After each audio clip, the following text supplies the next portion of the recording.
Son invisibles, poderosos, la fuerza más mortífera que existe. Surcan en secreto los mares y son capaces de llevar la destrucción y la muerte a cualquier rincón del planeta. A continuación, submarinos nucleares en Maravillas Modernas.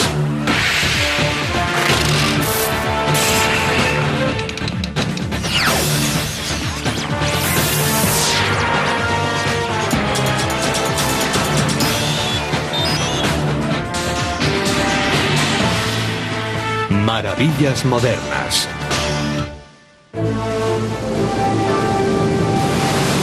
Estos tiburones de acero operan en la penumbra.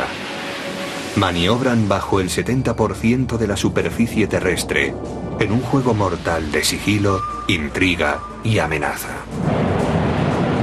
Algunos llevan más potencia de fuego que si sumáramos la de todas las bombas que se arrojaron durante la Segunda Guerra Mundial. Son monstruos marinos que parecen tan pacíficos como los peces lobo, pero que cuando son despertados pueden arrojar la carga más letal del mundo desde más de 30 metros bajo la superficie. Un submarino es una plataforma cuya misión es llegar sigilosamente al objetivo, destruirlo sin previo aviso y escapar sin sufrir daño. Transporta muchas cosas en muy poco espacio. En él pueden convivir 100 o más personas de manera confortable durante periodos de tiempo relativamente largos. Son máquinas sorprendentemente eficaces. Los submarinos nucleares son valiosas joyas militares poseídas por muy pocas naciones. Son propulsados por energía atómica. Junto con otros avanzados inventos de la tecnología naval, son los más complicados mecanismos que jamás se hayan construido. Operan en un entorno más que inquietante. El barco soporta 2.000 kilos por cada 30 metros de profundidad. Allí hace frío, está muy oscuro, hay corrientes y pueden surgir tormentas. En inmersión tenemos que fabricar nuestro propio aire, filtrarlo, extraer el dióxido de carbono. Además generamos nuestra propia energía y hasta el agua. Hay muchas cosas que pueden salir mal. Se trata de una máquina verdaderamente compleja. Hay dos tipos de submarinos. Por un lado están los de ataque, que cazan en silencio a otros submarinos, vigilan los buques de superficie y proporcionan información. Por otro lado existen los submarinos balísticos o boomers, que llevan misiles con cargas nucleares capaces de destruir países enteros. Su misión es permanecer ocultos para disuadir a los adversarios de sus posibles acciones militares. ¡Fuego!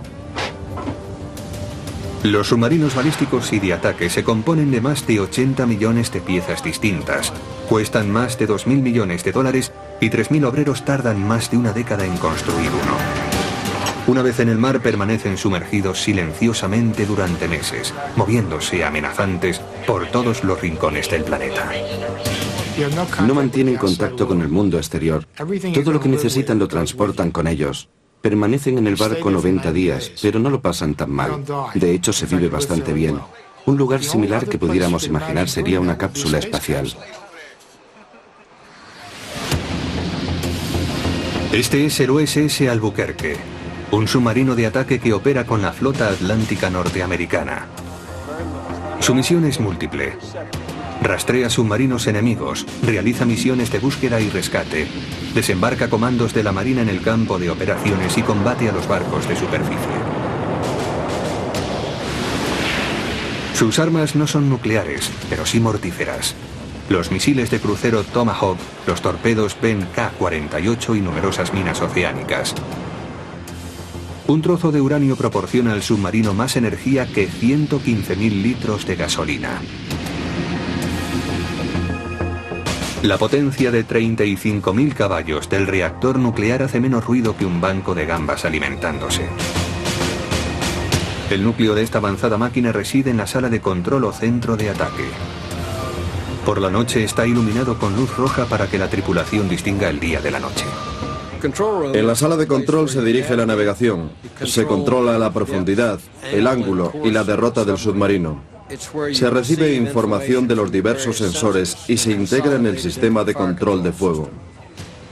También se vigila el rumbo y la velocidad del objetivo y se disparan las armas. Es el centro operacional del barco. Cuando el submarino se sumerge en la oscuridad oceánica, sus únicos ojos se encuentran en la sala de sonar.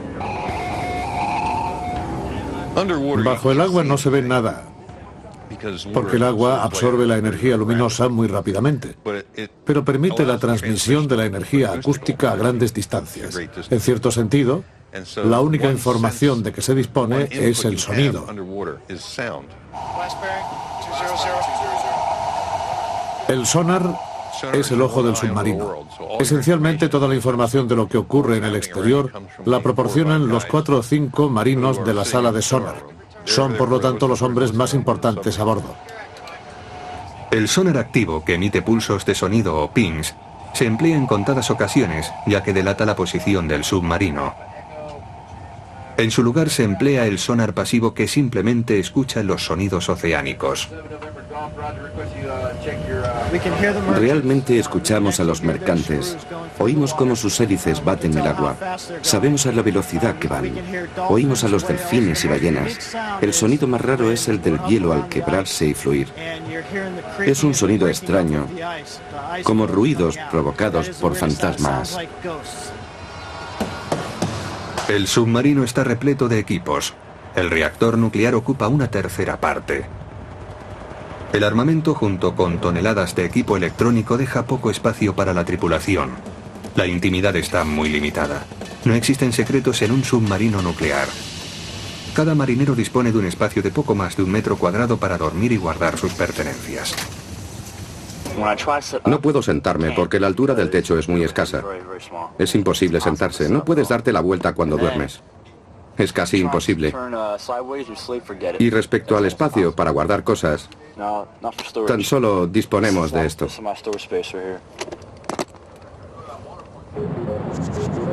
Para combatir la monótona existencia de los submarinistas, la tecnología proporciona toda clase de comodidades. La electricidad que suministra el reactor nuclear filtra el polvo y el dióxido de carbono. Todos los días se producen entre 40.000 y 150.000 litros de agua potable. Para ello se recoge agua de mar y se condensa el vapor. El oxígeno se obtiene bombeando agua a través de una caja de grandes dimensiones, provista de células electrolíticas. Por medio de la electricidad se separan el hidrógeno y el oxígeno, y este último se distribuye por el barco. El hidrógeno se mezcla con el agua sobrante y se expulsa al mar. El submarino dispone de una fuente de energía casi ilimitada. No sucede lo mismo con la comida, que es lo que con más prontitud se agota. Cuando el barco sale a puerto, se carga de provisiones.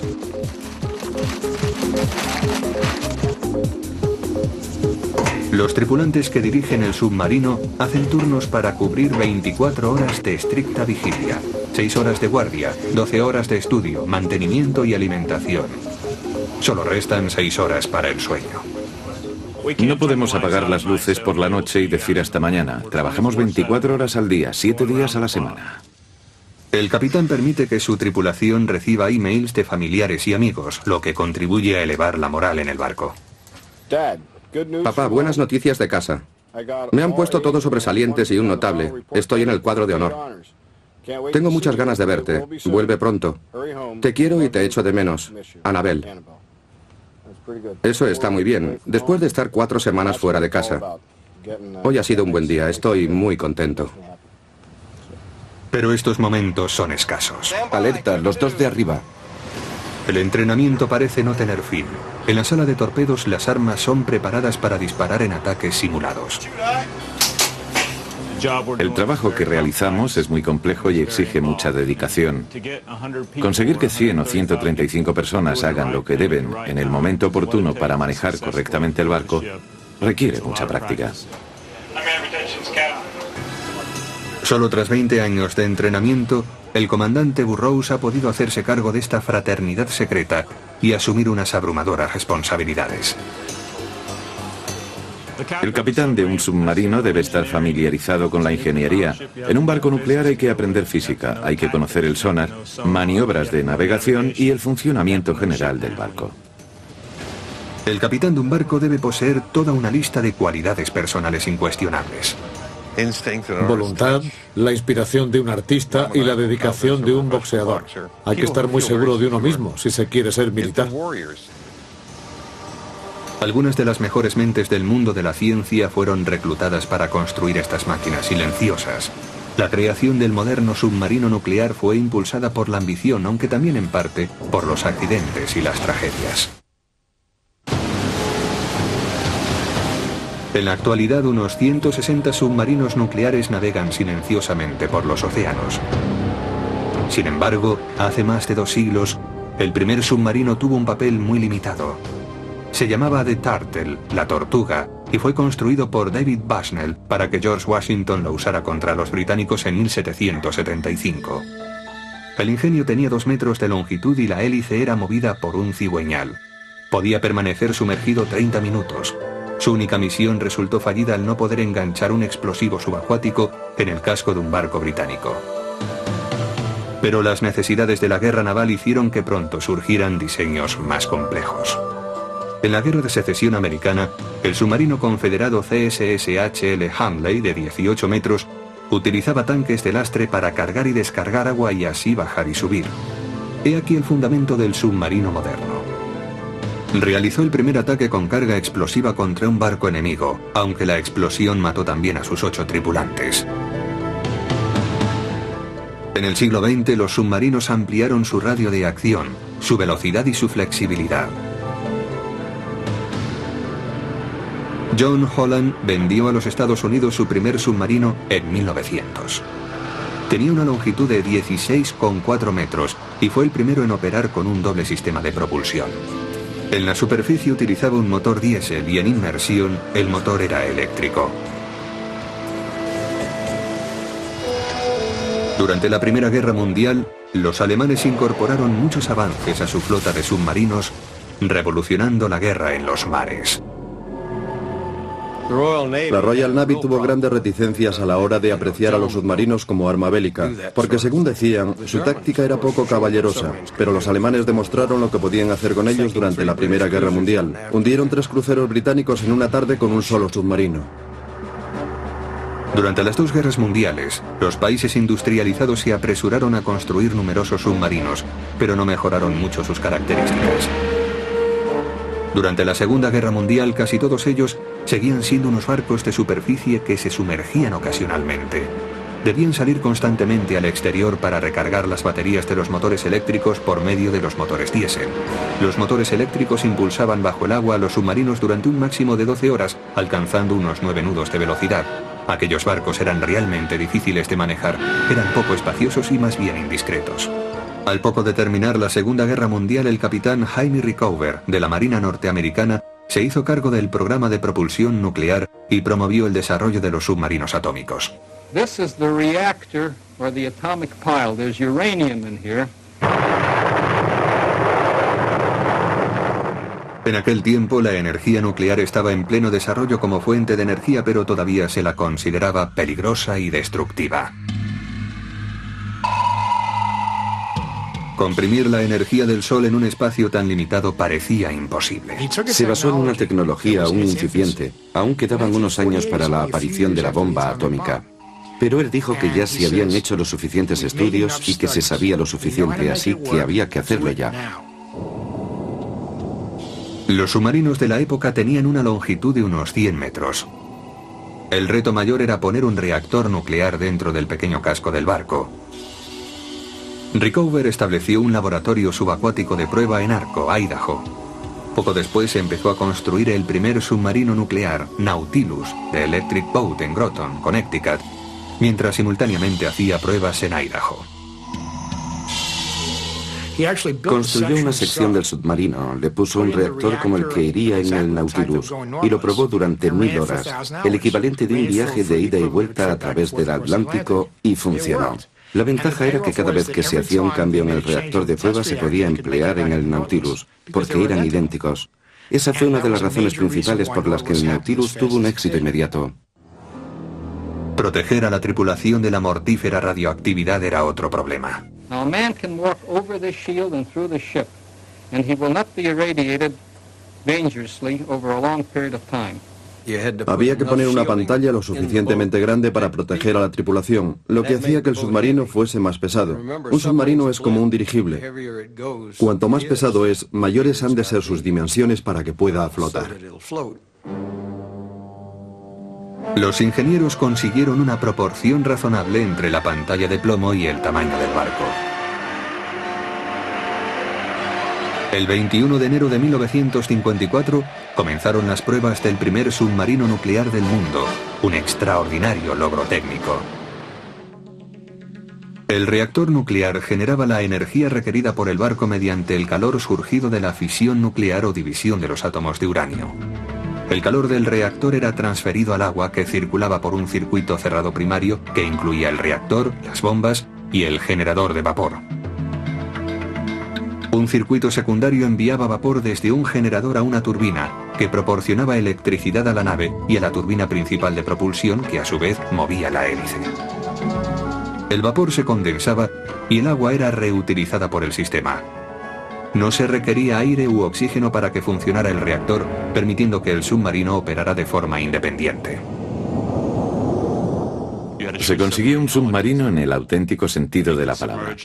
Podía sumergirse y permanecer bajo el agua casi indefinidamente, sin necesidad de subir a la superficie. La resistencia de la tripulación era el único límite. Ya no era necesario que el submarino saliera cada poco tiempo a la superficie para recargar las baterías. Ahora se podía operar con auténtico sigilo. Era el paso definitivo hacia el auténtico submarino. Hay que recordar que aunque anteriormente hubo submarinos rápidos, no eran capaces de mantener una alta velocidad en inmersión. Nadie podía imaginar que se pudieran mantener 23 nudos bajo el agua. De esta manera era posible rehuir cualquier fuerza antisubmarina. Las pruebas del Nautilus en el mar tuvieron un éxito espectacular y el 17 de enero de 1955 el barco realizó su primera misión. El capitán envió un mensaje por radio. En marcha mediante energía nuclear, fue el comienzo de una nueva era. Poco después se votó el USS Seawolf, y a los 3 años el USS Skate fue el primer submarino en romper la corteza de hielo del Polo Norte. Sus cometidos eran el espionaje y la guerra contra los submarinos y barcos enemigos. En 1958 los soviéticos, bajo la dirección del almirante Sergei Gorshkov, votaron la primera serie de submarinos nucleares. El Hotel, el Echo y el November salieron del astillero de Sebmach cerca de Arcángel en el Ártico. Todos los nombres de los submarinos y clases soviéticos fueron elegidos por la OTAN para que en Occidente se tuviera una fácil referencia de ellos. Eran muy veloces pero muy ruidosos y no eran muy seguros para las tripulaciones. Muchos marineros murieron por radiación en aquellos submarinos a lo largo de los años. Los soviéticos no invirtieron tanto dinero y esfuerzo en la seguridad para los tripulantes como nosotros. Los soviéticos usaban metal líquido, una aleación de sodio y potasio que circulaba por el reactor nuclear a grandes temperaturas. Su ventaja es que permitía una gran concentración de energía al calentar el agua. Los Estados Unidos utilizaban un diseño de agua a presión más sencillo. Lo bueno del agua a presión es que era intrínsecamente estable. Cuando el agua se calentaba, había que desacelerar un poco el reactor. De esta manera era imposible perder el control. El agua no transportaba radioactividad. El metal líquido transportaba mucho más calor y se podía producir más vapor. Pero por otra parte, no se podía moderar el reactor. En una ocasión, el metal no se fundió como debía y emergieron con un trozo sólido de resto radioactivo. El problema con el metal líquido es que se vuelve radioactivo y su periodo de semidesintegración es muy largo. Si se tiene una avería en el mar, no se puede reparar. En los tiempos en que el Nautilus fue construido, los Estados Unidos crearon otro diseño revolucionario. En 1953, la Marina probó un submarino diésel con forma de ballena. Podía desarrollar la sorprendente velocidad de 30 nudos bajo el agua. Antes de que se fabricara el Albacore con su casco revolucionario, los submarinos ofrecían su mayor rendimiento en operaciones de superficie. Navegaban mucho más rápidamente en ella que sumergidos. El Albacore iba más rápido bajo el agua que en la superficie. Alcanzó velocidades desconocidas para los submarinos. Debido a su diseño hidrodinámico de forma cilíndrica, el agua fluía por el casco del Albacore mucho más suavemente que por otros cascos. A mediados de los años 50, los Estados Unidos comenzaron a construir 6 submarinos de la clase Skipjack. La clase de un barco recibe el nombre del primero de la serie. Se rediseñó la planta de potencia para que fuera más compacta y se combinó el casco de Albacore con la planta motriz del Skipjack y Eureka. Cuando el USS Skipjack fue botado en 1960, los Estados Unidos dispusieron de un submarino nuclear de velocidad y autonomía sorprendentes, con una energía casi ilimitada. Cuando el primer capitán volvió al puerto después de las pruebas iniciales, dijo que le pongan una capa de abrillantador, que me lo llevo a casa. Era rápido, fácil de dirigir y en aquel momento podía bajar a más profundidad que cualquier otro submarino. Combinaba todo lo bueno que la Marina norteamericana podía ofrecer. Pero esos submarinos eran alevines comparados con los monstruos que se estaban desarrollando. Conforme la Guerra Fría se intensificaba, los estadounidenses y los soviéticos crearon una nueva clase de submarino cuyo poder destructivo tuvo al mundo entero bajo una amenaza permanente.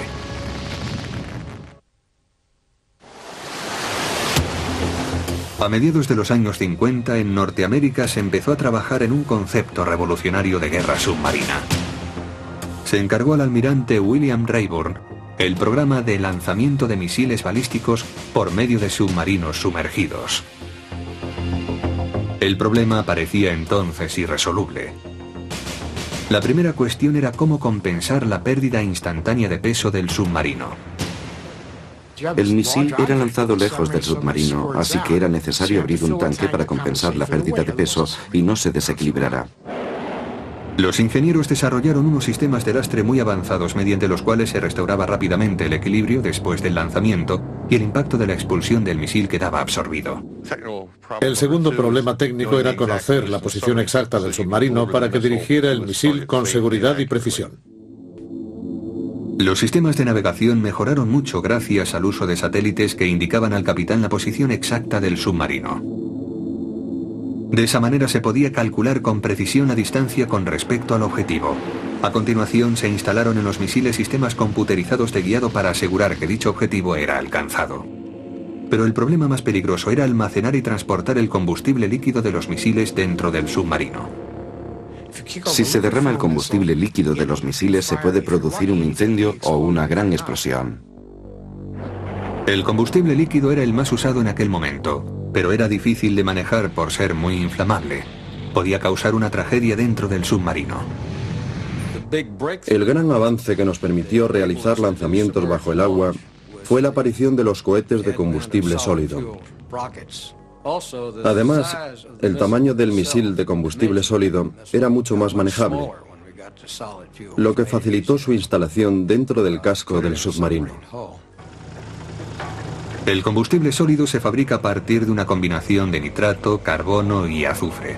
Es mucho más seguro puesto que se mezcla con plástico, es compacto y más estable. En lugar de iniciar la combustión dentro del submarino, el misil era lanzado por medio de aire comprimido. A continuación, los motores de combustible sólido arrancaban e impulsaban al cohete en la atmósfera. En diciembre de 1959, los Estados Unidos presentaron el USS George Washington Carver, el primero de 5 submarinos balísticos nucleares, una primicia mundial. Fueron conocidos como Boomers. Era una máquina mortífera con 16 misiles Polaris, con un alcance de 1000 millas náuticas. Cada uno llevaba una cabeza nuclear de 50 kilotones. La bomba de Hiroshima tenía unos 15 kilotones.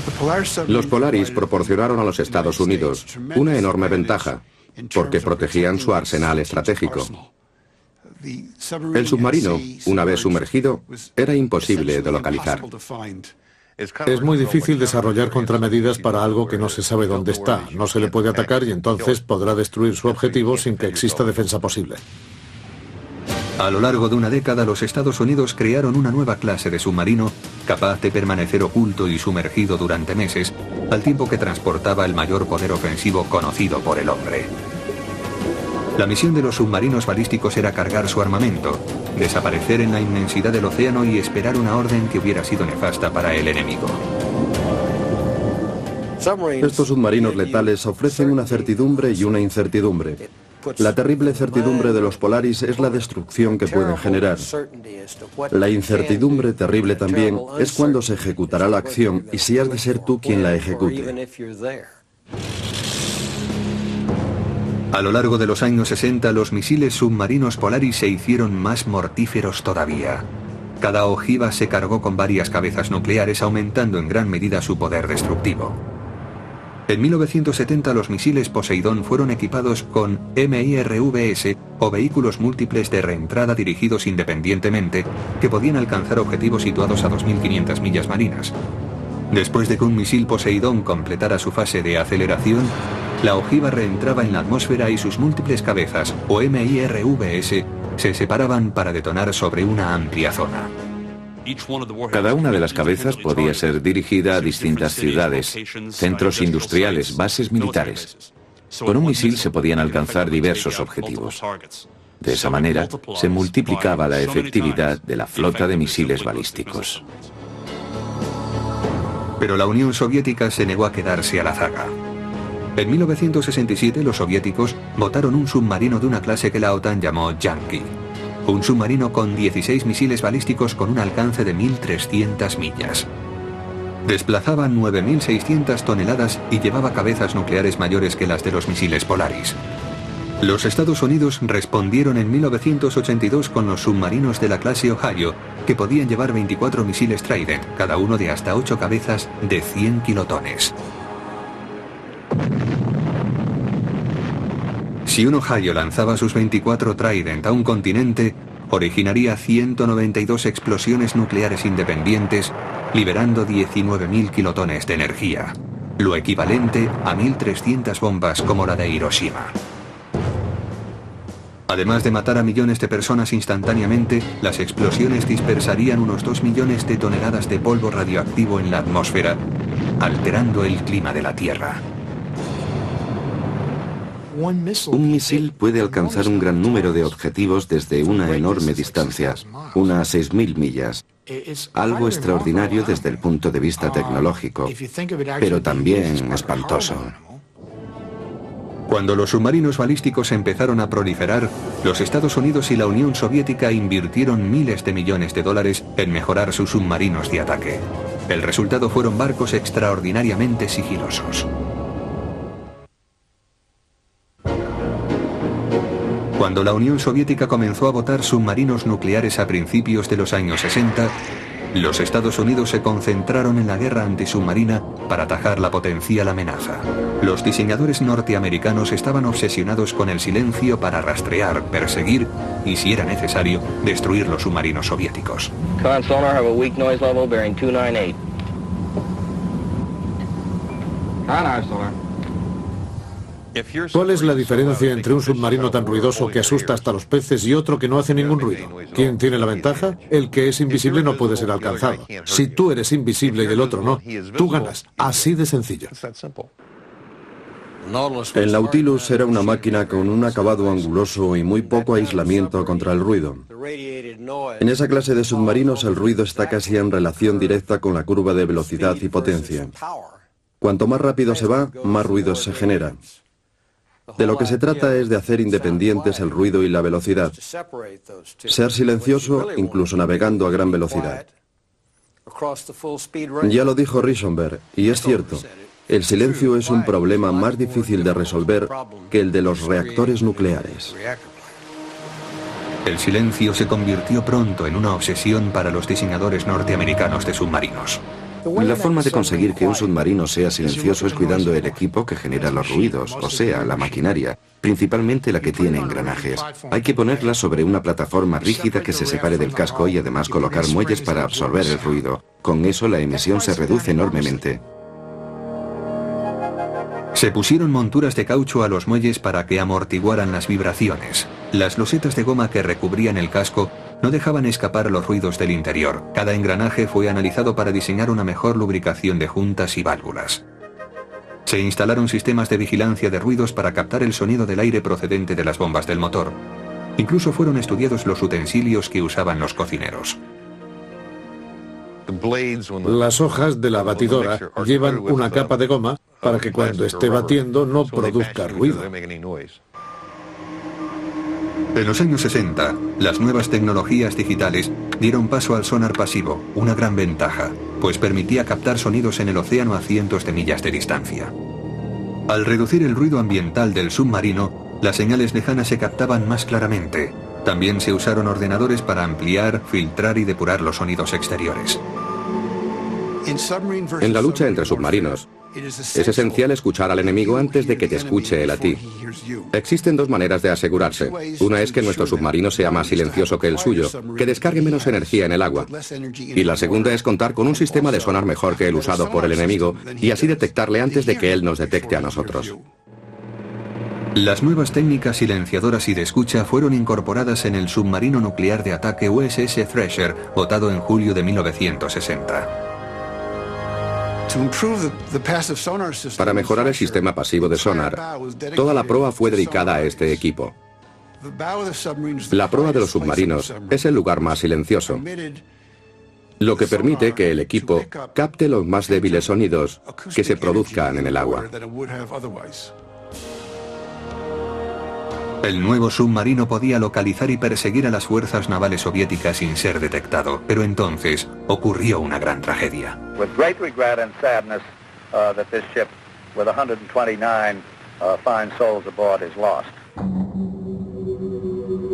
A las 7:47 de la tarde del 10 de abril de 1963, el Thresher comenzó un descenso a 200 millas de la costa de Boston. A las 9:13, envió un mensaje diciendo que tenía dificultades. Después de varios minutos, el barco comenzó a hundirse.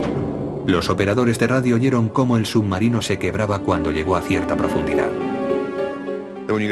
Cuando en el casco de un submarino se abre una brecha, ocurre lo contrario que cuando se soplan los tanques de lastre. Con el cambio rápido de presión, el aire arde y todo el mundo resulta abrasado en cuestión de segundos. Cuando la presión del agua comprime el casco, la atmósfera interna del submarino se densifica, haciendo que los gases se calienten hasta que se origina una explosión. El submarino accidentado se posó sobre el lecho oceánico a una profundidad de 2.400 metros. En una investigación posterior se dedujo que una fuga interna había obligado a apagar el reactor. El submarino intentó entonces soplar sus tanques de emergencia, pero no pudo hacerlo porque había unas tuberías congeladas. El Thresher era el submarino más avanzado que habíamos construido y no podíamos imaginar que pudiera perderse. Afortunadamente, el reactor del Thresher no explotó bajo la presión del agua que excedía las 240 atmósferas. Los diseños de contención y de apantallamiento demostraron ser adecuados y el reactor permanece en el fondo del océano aún hoy en día. La radioactividad en el lugar es vigilada constantemente y se dice que es mínima. Soportó la profundidad debido al metal empleado en su fabricación, a su espesor y su forma. Cuanto más se parece a una esfera, más posibilidades de resistir tiene debido a la manera en que la presión se distribuye por la vasija de contención. El accidente hizo que la autoconfianza del cuerpo de marina se resintiera y al poco el almirante Rickover realizó una rigurosa investigación y se estudió a fondo el futuro sistema de construcción de submarinos. Los sistemas de seguridad en la construcción se volvieron extremadamente minuciosos. Todas las piezas eran inspeccionadas. Se investigaba la procedencia de los materiales, cómo se trataban, dónde se instalaban en el submarino. Además de la estricta prueba e inspección de los materiales y la maquinaria, la preocupación por la seguridad es también evidente en el entrenamiento que se imparte en la Escuela Naval de Submarinismo en Groton, Connecticut.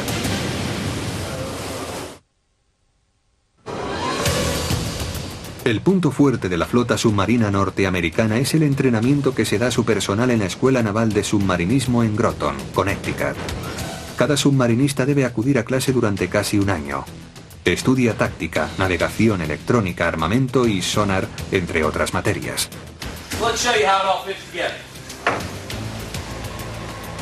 Estar bajo el agua es peligroso, la presión es muy alta y la radioactividad puede acabar con la vida de los tripulantes.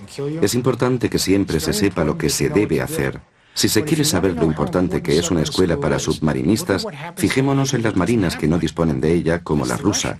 Si examinamos el número de rusos que han sido horriblemente mutilados por haber cometido errores en los submarinos nucleares, nos inclinaremos a opinar que Groton es una buena inversión para los submarinistas norteamericanos. Una de las partes más importantes del entrenamiento de los submarinistas es el control de los incendios. Un incendio bajo el agua, si no es tratado adecuadamente, ocasionará una muerte segura para la tripulación. El oxígeno es consumido muy rápidamente. Si el fuego se extiende, el oxígeno consumido por él será mayor que el producido por el submarino y la tripulación morirá. Extinguir rápidamente un incendio es absolutamente vital. Los alumnos realizan continuamente prácticas de aislamiento, contención y detención de fugas en condiciones de inundación. A una gran profundidad, la menor vía de agua es un problema, porque el agua entra por todas partes y puede ocasionar el desastre.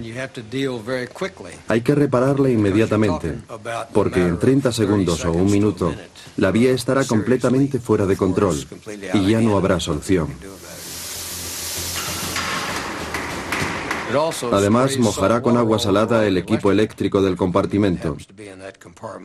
Y si es un equipo importante, quedará inutilizado. Los marineros practican en simuladores que reproducen los controles del submarino. Se enfrentan a condiciones extremas, tales como cargas de profundidad, inclinaciones fuertes y persecución de submarinos enemigos. También realizan maniobras en condiciones que simulan las de un hundimiento. Tienen que entrenarse constantemente en esos procedimientos de seguridad para que sus reacciones sean casi intuitivas y solucionen así cualquier problema. Después de un año de estudios en tierra, los marineros pasan a entrenarse en submarinos en el mar durante al menos 8 meses. A continuación obtienen su delfín, la insignia que les acredita como submarinistas. Red Crown, this is Bravo 7 India. Go ahead, over. Los que pretendían llegar a oficial regresaban varias veces a la escuela durante un periodo de 5 años, alternando las clases con periodos en el mar. Estados Unidos apostó fuerte por el entrenamiento de sus tripulaciones, por los procedimientos de seguridad y por la tecnología avanzada para competir con el creciente número de submarinos soviéticos, que eran un 10% más de los que tenía Norteamérica a mediados de los años 70. Técnicamente, los submarinos soviéticos estaban poniéndose también a la altura de los submarinos norteamericanos. El Akula, un submarino soviético de ataque botado en 1975, consiguió velocidades de 35 nudos en inmersión y era extremadamente silencioso. La Guerra Fría comenzaba a intensificarse en todo el mundo. Cierto número de submarinos norteamericanos penetraban en aguas territoriales soviéticas de manera regular para realizar operaciones de inteligencia.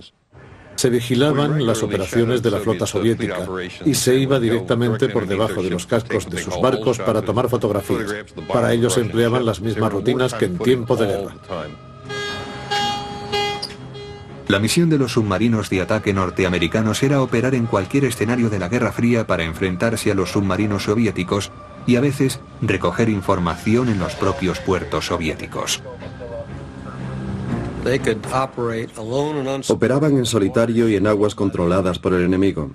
Yo solía decirle a mis capitanes que si iban a un lugar en el que no estaban rodeados por muchos barcos enemigos, es que se habían equivocado de sitio. Podían permanecer en el puesto durante largos periodos de tiempo para recoger datos de todo tipo. Los submarinos rápidos de ataque eran muy temidos, porque podían presentarse en cualquier lugar sin ser vistos, podían destruir al enemigo sin correr ningún riesgo. De vez en cuando, durante los años 80, les enviábamos mensajes de advertencia a los rusos. Los submarinos, que estaban de patrulla y siguiendo a embarcaciones soviéticas, encendían simultáneamente el radar activo y emitían señales a sus objetivos. Se trataba de advertirles que sabíamos dónde se encontraban y que no podían hacer nada para impedirlo. El mortífero juego del escondite continuó por todos los rincones del océano. Pero en 1982 la Unión Soviética mostró un auténtico monstruo de las profundidades. el Taifún. Un barco de 177 metros de longitud, 25.000 toneladas y 20.000 misiles balísticos con cabezas MIRV de un radio de acción de 6.000 millas náuticas. Tenía doble casco, 2 reactores y cargaba 24 torpedos. Se convirtió en el mayor submarino del mundo y todavía sigue operativo. Debido al largo alcance de sus misiles y a la efectividad del sonar norteamericano, los rusos se retiraron a sus bastiones del Ártico en los años 80. Situaron sus submarinos balísticos bajo el Ártico, cerca de sus puertos continentales, y los rodearon con submarinos de ataque. El diseño de la torreta plana del Taifún reflejaba una nueva táctica. Necesitaba salir rápidamente de la corteza de hielo. Por eso tenía que ser resistente y duradera, para emerger a través del hielo y lanzar sus misiles y comunicarse. Como la Guerra Fría terminó a finales de los años 80, los submarinos norteamericanos están cambiando de una estrategia de duelo entre superpotencias a unas tácticas más complejas para adecuarse a las nuevas circunstancias. Los submarinos de ataque están pasando por una completa redefinición de sus funciones. Ahora están estrechamente vinculados a grupos de combate. La amenaza actual ya no está monopolizada. Puede provenir de una nación o de un grupo terrorista, y es muy posible que se produzca en aguas poco profundas, no en alta mar, ya que las naciones a las que nos enfrentamos no tienen fuerzas navales en esas aguas. Debido a los tratados de limitación de armas estratégicas, los Estados Unidos y Rusia han detenido sus programas de submarinos balísticos y han aparcado otros tantos. Ambas naciones continúan construyendo y mejorando submarinos de ataque. Gran Bretaña, Francia y China también poseen su propia fuerza de submarinos nucleares. Sin embargo, después de décadas de constantes crisis y producciones aceleradas, los programas norteamericano y ruso de submarinos nucleares se han detenido. Ahora los submarinos norteamericanos llevan tripulaciones mejor entrenadas y equipos de sonar más efectivos. La capacidad de fuego de los dos países sigue siendo suficiente para acabar varias veces con la humanidad. Los costes financieros han sido sorprendentes. Desde mediados del siglo XX, los Estados Unidos han gastado cerca de 800.000 millones de dólares en submarinos balísticos y de ataque. Para muchos militares de la Guerra Fría, el dinero ha estado bien empleado, al menos hasta ahora. No hubo guerra, nunca les disparamos y ellos no nos dispararon tampoco. Eso fue una auténtica victoria, aunque para muchos la moraleja fue creer que se podían haber suprimido de las Fuerzas Armadas y haber empleado ese dinero en otras cosas. Pero el resultado de aquella paz litigante fue la paz misma. Aunque cientos de aquellas máquinas mortíferas han estado paseando silenciosamente por los océanos durante décadas, nunca lanzaron una sola cabeza nuclear. En la actualidad, en las profundidades marinas, todavía continúa el juego del ratón y el gato entre estos ingenios de alta tecnología. Siguen probándose y persiguiéndose unos a otros en previsión de una posible guerra. Una guerra que con seguridad pondría fin a nuestra civilización.